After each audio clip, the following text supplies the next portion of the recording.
ইরানকে Israel manage করতে পারে নাই আজ পর্যন্ত। ইরানের পয়েন্ট অফ ভিউ থেকে ইরান এখন আসলে দেয়ালে পিঠ থেকে গেছে। ওর একটাই অপশন অবশিষ্ট ছিল, সেটা হচ্ছে আমেরিকা যেন তাকে অ্যাটাক না করে। কম শক্তি নিয়ে টেকনোলজির দিক থেকে বলেন বা বেশি শক্তি, সব দিক থেকে যদি আমরা বলি যে ইসরায়েল আমেরিকার থেকে অনেক পিছিয়ে ইরান, কিন্তু তারপরও ইতিহাস বলে যে কম শক্তি নিয়ে বা কম সোর্স, মানে আমরা যদি বলি সম্পদ বা যতটুকু রিসোর্স রয়েছে সেটি দিয়ে অনেক সময় যুদ্ধ জয় করা সম্ভব। এই সম্ভাবনা আপনি দেখেন কিনা? আর এই যে এত লম্বা সময় খামেনির ইসলামী শাসনামল চলেছে, সেখান থেকে রেজিম চেঞ্জ কতটা সম্ভব বলে আপনি মনে করছেন? ধন্যবাদ। আমি আপনার কোশ্চেনের আনসারে আসার আগে ছোট্ট একটা ট্রিভিয়া শেয়ার করি। শব্দটা খোমেনি এবং খামেনি। খোমেনি হচ্ছে আয়াতুল্লাহ রুহুল্লাহ খোমেনি, ৭৯-তে যিনি মারা গেলেন। আর এখন যিনি মারা গেলেন উনি হচ্ছে আয়াতুল্লাহ আলী খামেনি। সো এটা আমি জানতাম না, রিসেন্টলি আমি এক ইরানিয়ান ফ্রেন্ডের কাছ থেকে জিনিসটা ক্লিয়ার করলাম। সো খামেনি মারা যাওয়ার পরে এখন ইরান অফকোর্স একটা ব্যাকফুট আছে, বিকজ আপনার যখন লিডারশিপ লেভেলটা কোলাপস করে, ওর প্রিপারেশনটা সবসময় ক্যাসকেড করে চেইন অফ কমান্ডের নিচে আসে না। সো এটা একটা ড্রব্যাক, এক নাম্বার। ২ নম্বর যেটা আপনি জিজ্ঞেস করলেন যে এখন জয় পরাজয়, দেখেন এই জাতীয় যুদ্ধে জয় পরাজয়ের ডেফিনেশনটা ইসরায়েলের জন্য একরকম, ইউএসের জন্য একরকম, ইরানের জন্য একরকম। কারণ তিনজনের জয় পরাজয়ের ডেফিনেশন এক না। ইসরায়েলের জন্য জয় সেটা হবে যখন, এটা বোঝার জন্য আবার আপনাকে একটু ব্যাকগ্রাউন্ডে যেতে হবে। সেটা হচ্ছে ইসরায়েলের এগেনস্টে আরব রাষ্ট্রগুলো 3বার যুদ্ধ করেছে। আরব ইসরায়েল ওয়ার 1, 2, 3, কেউ বলে এর ভেতরে ইয়ম কিপ্পুর আছে, 6 দিনের যুদ্ধ আছে। সো এই 3টা যুদ্ধে কিন্তু আরব বিশ্বের মিশর সহ অন্য যারা আছে তারা হেরেছে ইসরায়েলের কাছে। তারপর থেকে তারা আর ইসরায়েলের সাথে ঝামেলায় যায় না, এবং কিছুক্ষণ আগে ভাই যেটা বললেন, একটা অ্যাব্রাহাম অ্যাকর্ড করে এখন ওদেরকে ব্যাকড করে ফেলা হয়েছে। রইল বাকি কারা? একটা মাত্র শিয়া রাষ্ট্র, সেটা হচ্ছে ইরান। ইরানকে ইসরায়েল ম্যানেজ করতে পারে নাই আজ পর্যন্ত।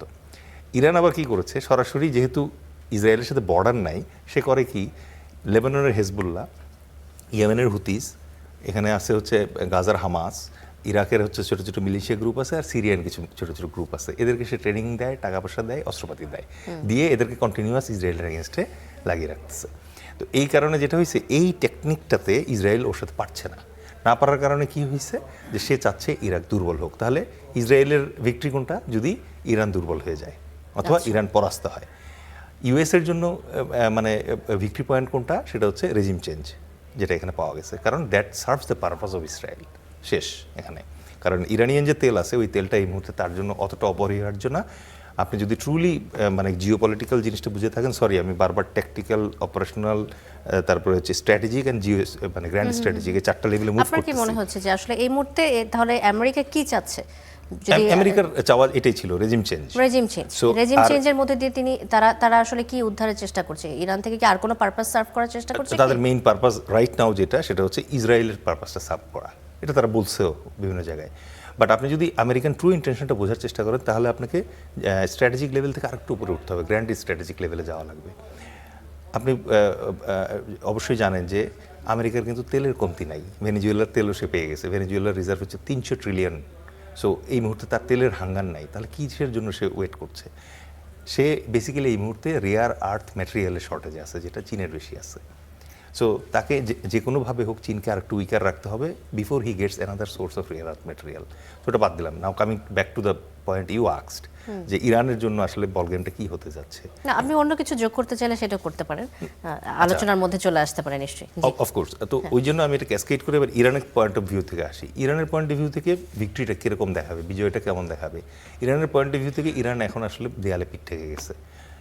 ওর একটাই অপশন অবশিষ্ট ছিল, সেটা হচ্ছে আমেরিকা যেন তাকে অ্যাটাক না করে। মানে সবচেয়ে এখানে মানে পরিহাসের বিষয় যেটা, সেটা হচ্ছে যখন মোসাদ্দেক গভর্নমেন্টের ফল হলো এবং শাহরেজা পেহলেভি যখন ক্ষমতায় আসলো ব্যাক ইন 1979, তখন কিন্তু এই আমেরিকাই শাহরেজা পেহলেভিকে প্রথম এই নিউক্লিয়ার প্রোগ্রামের উপকরণগুলো গিফট করেছিল। গিফট করে বলেছিল যে তুমি এনরিচ করো। এবং তখন কিন্তু পাকিস্তান, ইন্ডিয়া এবং ইসরায়েল, এই 3টা দেশও একই সাথে এনরিচ করতেছিল। বাট এখন এসে দেখেন সেই আমেরিকা এখন তার কাছ থেকে এটা আবার মানে ধ্বংস করে দিতে চাচ্ছে। তো এই জায়গাটায় এখন ইরানের জন্য যেটা বাস্তবতা, সেটা হচ্ছে আপনি এক ছোট্ট 40 কিলো গাজা স্ট্রিপ পুরো ধ্বংস করতে পারেন নাই। আর ইরান এমন একটা রাষ্ট্র যে রাষ্ট্রের একটা ন্যাচারাল অ্যাডভান্টেজ আছে, এটাকে পজিশনাল অ্যাডভান্টেজ বলে।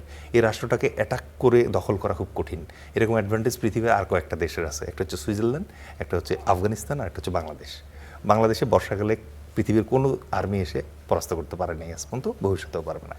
তো এই ন্যাচারাল অ্যাডভান্টেজটা থাকার কারণে ইরাকে যেরকম মনে করেন যে আমেরিকান আর্মি হরহর করে ঢুকে গিয়েছিল অপারেশন ডেজার্ট সেভেন দিয়ে, ইরানের ক্ষেত্রে এটা ভয় পায়।